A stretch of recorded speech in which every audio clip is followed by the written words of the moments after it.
Hello everyone, आज है 11 दिसंबर 2021 और आज हम फिर से रेडी हैं अपनी करंट अफेयर्स की एक वीडियो के साथ, जिसमें हम डिस्कस करने वाले हैं कुछ क्वेश्चंस जो कि एग्जाम्स के पर्सपेक्टिव से काफ़ी इंपॉर्टेंट है। तो चलिए स्टार्ट करते हैं आज की करंट अफेयर्स की वीडियो के साथ।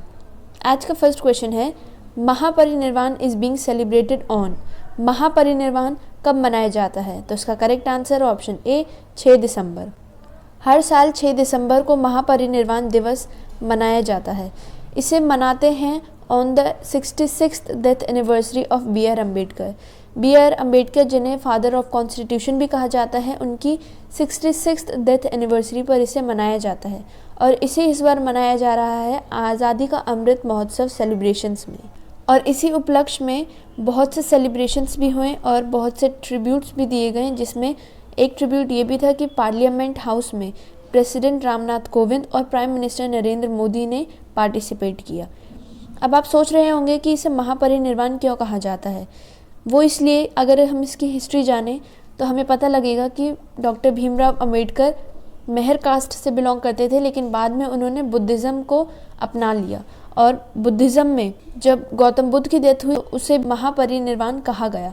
इसी तरह जब बाबा साहेब की डेथ हुई तो उसे भी महापरिनिर्वाण कहा गया। अब बात करें डॉक्टर बी आर अम्बेडकर के अचीवमेंट्स की, उन्हें बुद्धिज़्म में एक इन्फ्लुएंशियल सोर्स माना जाता है और इसलिए उनकी डेथ एनिवर्सरी को महापरिनिर्वाण दिवस के नाम से भी मनाया जाता है। अब next question number second, who released waste wise cities. Waste wise cities को किसने रिलीज़ किया? तो इसका correct answer option B NITI Aayog. Waste wise city जो कि एक प्रैक्टिस है म्यूनिसिपल सॉलिड वेस्ट मैनेजमेंट की, मतलब इसके थ्रू जितने भी सॉलिड हैं उस वेस्ट को मैनेज किया जाएगा। वेस्ट वाइज सिटी के थ्रू एक रिपोर्ट तैयार की है नीति आयोग ने, जिसमें ये बताया गया है कि कैसे जो सिटीज़ हैं, इंडियन सिटीज़, वो कैसे अपना सॉलिड वेस्ट मैनेज करती हैं। इसे रिप्रेजेंट किया था नीति आयोग के सीईओ अमिताभ कांत ने। अब next question number third, who presented president standard to navy quadrant. President standard एक अवार्ड का नाम है जो कि नेवी क्वाड्रेंट को दिया गया है, तो वो किसने दिया? इसका correct answer option C Ramnath Kovind. India के प्रेसिडेंट रामनाथ कोविंद ने 22वां मिसाइल वेसल स्क्वाड्रन को प्रेजेंट किया है प्रेसिडेंट स्टैंडर्ड नाम का अवार्ड। इसे killer squadron of Indian navy के नाम से भी जाना जाता है। ये एक हाईएस्ट ऑनर दिया जाता है किसी भी मिलिट्री यूनिट को, जो कि सुप्रीम कमांडर देता है, मतलब प्रेसिडेंट। अब next question number fourth, SAARC charter day is being marked on. SAARC charter day कब मनाया जाता है? तो इसका करेक्ट आंसर ऑप्शन डी 8 दिसंबर। अब सबसे पहले जान लेते हैं सार्क के बारे में। तो सार्क की फुल फॉर्म है south Asian association for regional cooperation. ये 8 कंट्रीज़ का एक ग्रुप है, एकजुट होकर अपना डेवलपमेंट करता है, मतलब अपना विकास करता है। तो south Asian association for regional cooperation मतलब सार्क, वो अपना चार्टर डे मनाता है 8 दिसंबर को। इसी दिन मतलब 8 दिसंबर 1985 को ही सार्क का फॉर्मेशन हुआ था, मतलब सार्क को अडॉप्ट किया गया था ढाका में, बांग्लादेश का कैपिटल ढाका में, और फर्स्ट समिट भी इसी दिन हुई थी। और तब से लेके अब तक, मतलब 1985 से लेके 2021 तक टोटल 37 एनिवर्सरी हो चुकी है, मतलब टोटल 37 साल हो चुके हैं। और जैसा कि मैंने पहले भी बताया कि जो सार्क का एम है वो है to promote stability, peace and progress in the region, और इसके टोटल अब तक 18 समिट हो चुके हैं। अब next question number fifth, who won the gold medal in Commonwealth weight lifting championships 2021। Commonwealth weight lifting championship 2021 में गोल्ड मेडल किसने जीता है? तो उसका करेक्ट आंसर है ऑप्शन ए संकेत महादेव सरगर। संकेत महादेव सरगर ने मेंस 55 kg की कैटेगरी में गोल्ड मेडल जीता है, जो कि कॉमनवेल्थ वेट लिफ्टिंग चैम्पियनशिप तशकंत में ऑर्गेनाइज हो रहा है। और साथ ही में सरगर ने 113 kg को लिफ्ट करके एक नया नेशनल रिकॉर्ड भी बनाया है। अब बात करें कॉमनवेल्थ वेट लिफ्टिंग चैम्पियनशिप की, तो ये ऑर्गेनाइज हो रहा है तशकंत में, और इसके साथ ही वेट लिफ्टिंग चैम्पियनशिप भी ऑर्गेनाइज हो रहा है 7 दिसंबर से 17 दिसंबर तक, जिसमें कॉमनवेल्थ जितने भी नेशंस हैं वो कम्पीट कर रहे हैं, जिसमें इंडिया भी आता है, तो इंडिया भी दोनों में कम्पीट कर रहा है। अब next question number six, which country is first to transition to 4.5 day work week. वो ऐसी कौन सी पहली कंट्री बनी है जो अपनी कंट्री में जितने भी एम्प्लॉय हैं उनको एक वीक में सिर्फ 4.5 दिन काम करना होगा।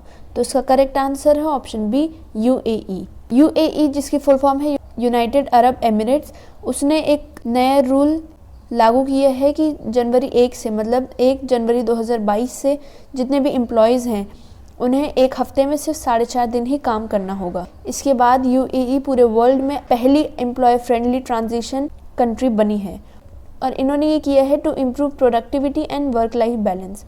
अकॉर्डिंग टू न्यू स्केड्यूल, मतलब जो नया स्केड्यूल आया है उसके अकॉर्डिंग इन्हें सिर्फ मंडे से थर्सडे काम करना होगा, वो भी सुबह 7:30 से 3:30 बजे, और फ्राइडे को हाफ डे होगा सुबह 7:30 से 12 बजे, और सैटरडे संडे पूरे दिन छुट्टी होगी। अब नेक्स्ट क्वेश्चन नंबर 7th।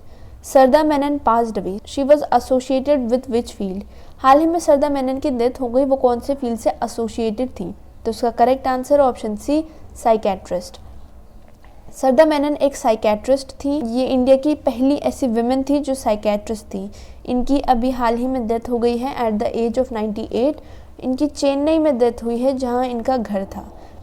इन्होंने बहुत से अवार्ड्स भी जीते हैं, जिसमें से कुछ अवार्ड हैं पद्म भूषण जो कि इन्हें 1992 में मिला था for her work in the field of mental health. Next question number 8।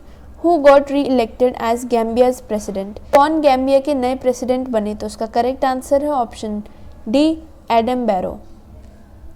Adam Barrow जो पहले भी गैम्बिया के प्रेसिडेंट रह चुके हैं वो री इलेक्ट हुए हैं, मतलब दोबारा बने हैं गैम्बिया के प्रेसिडेंट, और वो पावर में आते ही उन्होंने एक ड्राफ्ट को साइन किया है नए कॉन्स्टिट्यूशन का, जिसमें उन्होंने बताया है कि प्रेसिडेंशियल की टर्म लिमिट्स को कैसे एक्सपेंड किया जाए। अब आज का 9th question.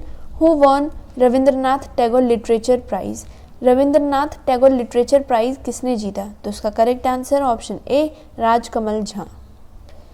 Rabindranath Tagore literary prize जो कि 2021 और 2022 के लिए साथ में दिया जाएगा, उसे दिया है जर्नलिस्ट और ऑथर राजकमल झा ने अपनी नोवेल के लिए, जिसका नाम है the city and the C.